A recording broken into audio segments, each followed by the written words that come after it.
Hello and welcome to some more Star Citizen Insider, looking at first-person mining gameplay that's coming with Alpha 3.7, using the mining tool, going around looting interesting things from caves and the such. We're going to look at that in a bit more detail today.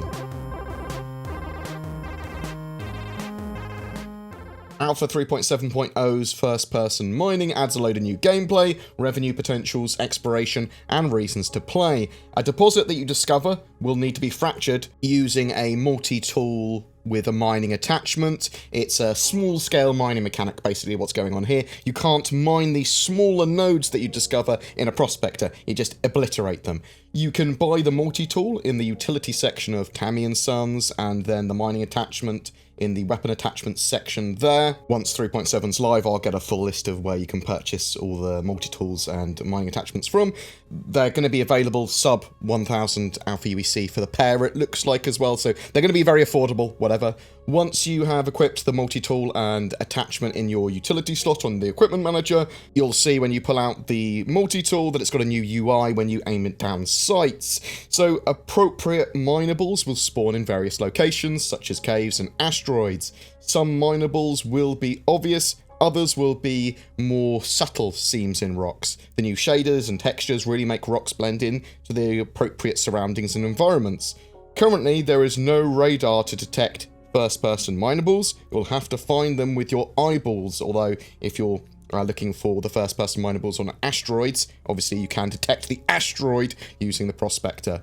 When you find a mineable, you need to aim down sights with it with the multi-tool. This will begin to scan the rock and tell you its contents, mass, instability. It's basically a streamlined version of the prospector mining. You'll then left-click to start the sort of energy beam from your multi-tool, and then assumedly mouse wheel up and down to adjust the amount of power you've got there. So the sort of like progress on how much energy you're putting into that rock will show on your HUD, but also visually on the rock, but also there will be some audio feedback which you would be able to use to work out how well that process is going. If you use too little power, nothing will happen. Too much power, then the rock will be destroyed. You want to hit a sweet spot, and that's going to be different for each mineable you interact with.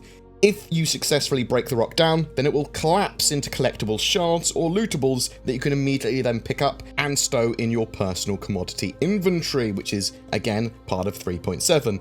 In the short term, there are going to be some armors that have larger carrying capacities than others for these commodities. This will get a bit more refined moving forward, and eventually we're going to have a full physicalized inventory system, though. Some of the trade consoles will allow you to sell first-person minables straight from your inventory. So you will be detected there as if you are a ship, just saying first-person inventory or whatever, or in personal inventory. But you can also place down your minables and any other harvestables and lootables that you found in a box, which will then attach to the cargo grid of a ship, and then the consoles will also be able to detect that separately. So you can sell that way, you can sell directly from your personal inventory, you can do both. Some of these first-person minables, in fact lots of them, are going to be quite valuable, and they don't sort of like require the same refining process in lore in game that something that you've mined with a prospector would require before it's more valuable. So you literally picking up a gem off the floor after you've mined one of these minables, that's going to be pretty valuable.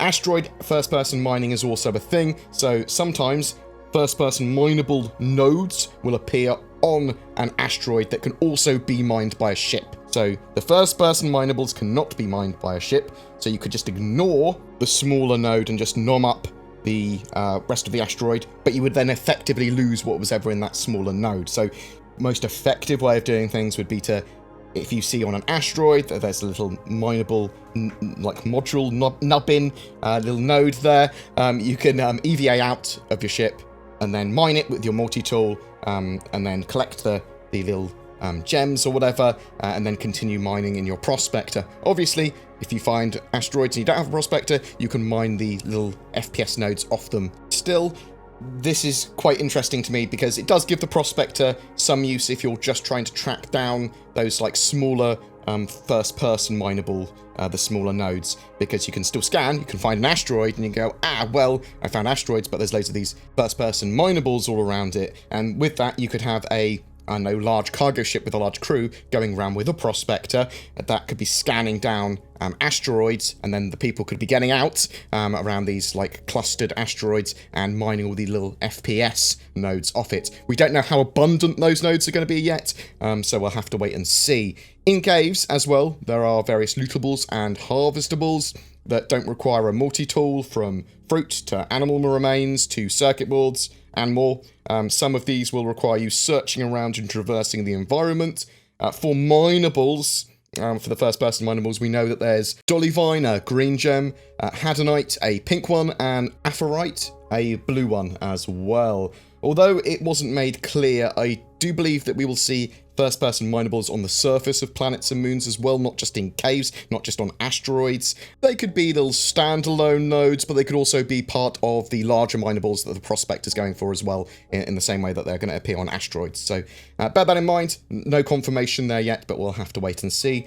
They have also made improvements to caves, and the flashlight for Alpha 3.7. I suppose all things that they bring with caves are going to be improvements, and we don't have caves yet, but they're also adding usable glow sticks that can be held or thrown, which you'll be able to find in caves. I assume you'll also be able to buy them, but we'll have to wait and see. I'd love to know your thoughts on the harvestables and minables, sort of like additional mechanics that we're getting in Alpha 3.7.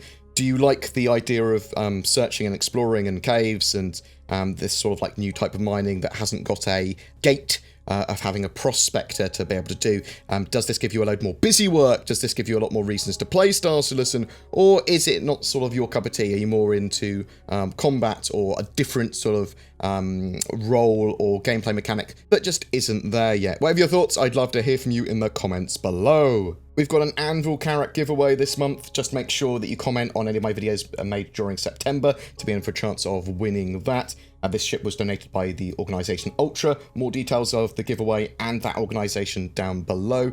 I'm also shilling for Shadow. They provide a service so that you don't need to have your own gaming PC. You literally use the power of the internet to remote access one effectively, and then you can use your phone or trashier PC or whatever to connect to that, and then that can give you a great gaming experience. There's also NordVPN if you're looking for a VPN. I really love Nord. They're very, very inexpensive, and they give you a lot more power than a free VPN would when it comes to security and being anonymous. Use the code BoredGamer if you're interested in using any of those services. You'll get discounts.